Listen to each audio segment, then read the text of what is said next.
After election before election ഒരു മാറ്റം പറയാമോ? അതിനെന്താ പറയാലോ, ആളുകൾക്ക് മുമ്പത്തെക്കാളും എന്നോട് ഇപ്പൊ ഭയങ്കര സ്നേഹമാണ്. ആളുകൾ നോക്കി കാണുന്നതോ അല്ലെങ്കിൽ ഇപ്പൊ മുമ്പ് അറിയപ്പെടുന്നതിനേക്കാളും ഒരു 10 ഇരട്ടി പറയുമ്പോഴേ എവിടെ ചെന്നാലും മിനിമം 1-2 പേരെങ്കിലും അറിയാവുന്നവരുണ്ടാവും. എന്താ ഈ പറയണോ, 1-2 പേരോ?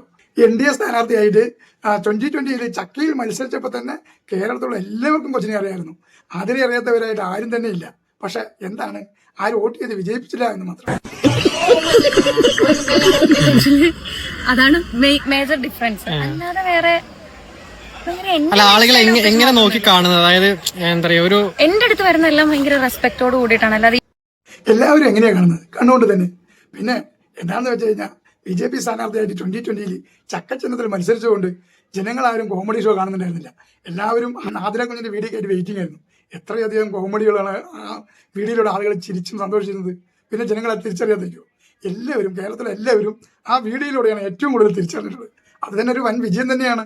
ഇപ്പൊ ഈ പറയുന്ന സോക്കോൾഡ് കമന്റ് ബോക്സസിലെ ആൾക്കാരൊന്നും ഞാൻ നേരിട്ട് ഇതുവരെ അങ്ങനെ ഒരു എക്സ്പീരിയൻസ് എനിക്ക് ഉണ്ടായിട്ടില്ല. എല്ലാം തന്നെ നമ്മളെ ഒരു റെസ്പെക്ട് ചെയ്ത് ഒരു സന്തോഷത്തിൽ സ്നേഹത്തിൽ പെരുമാറുന്ന ആൾക്കാരാണ്. പിന്നെ ആതിര കുഞ്ഞിനെ കാണുന്ന എല്ലാവർക്കും സ്നേഹവും ബഹുമാനവും മാത്രമേ ഉള്ളൂ. കാരണം എന്താ അറിയോ, ഒരുപാട് പേരുടെ ആയസാണ് നീട്ടി കിട്ടിയത്. കാരണം ചിരിച്ചാൽ ആരോഗ്യം വർദ്ധിക്കുമെന്ന് പറയുന്നുണ്ടായിരുന്നല്ലോ. അതുകൊണ്ട് തന്നെ എത്രയധികം വീഡിയോകൾ എല്ലാം കോമഡിപരമായിട്ട്, വിജയിക്കാൻ പറ്റിയില്ലെങ്കിലും കോമഡിപരമായിട്ട് ആൾ വിജയിച്ചിരിക്കുന്നു. അതുകൊണ്ട് എല്ലാവരും സന്തോഷത്തിലായിരുന്നു. ചിരിച്ചും സന്തോഷിച്ചും ഒരുപാട് പേരുടെ ആയസാണ് ആതിര കൊച്ചിന്റെ വീഡിയോയിലൂടെ ഒരുപാട് പേർക്ക് കിട്ടിയത്. അതുകൊണ്ട് ലോകം തിരിച്ചറിഞ്ഞു. ജയിച്ചില്ലെങ്കിൽ എന്താ, ജനം തിരിച്ചറിഞ്ഞല്ലോ. അതന്നെ ഏറ്റവും വലിയ കാര്യം. പിന്നെ ആതിര കൊച്ച് വരാൻ പോകുന്ന ലോക്സഭയ്ക്കും സ്ഥാനാർത്ഥിയായി ഉണ്ടാകുമെന്ന് പ്രതീക്ഷിച്ചുകൊണ്ട് ചേട്ടൻ പോട്ടെ. അപ്പൊ അടുത്ത വീഡിയോയിൽ കാണാം. ബൈ.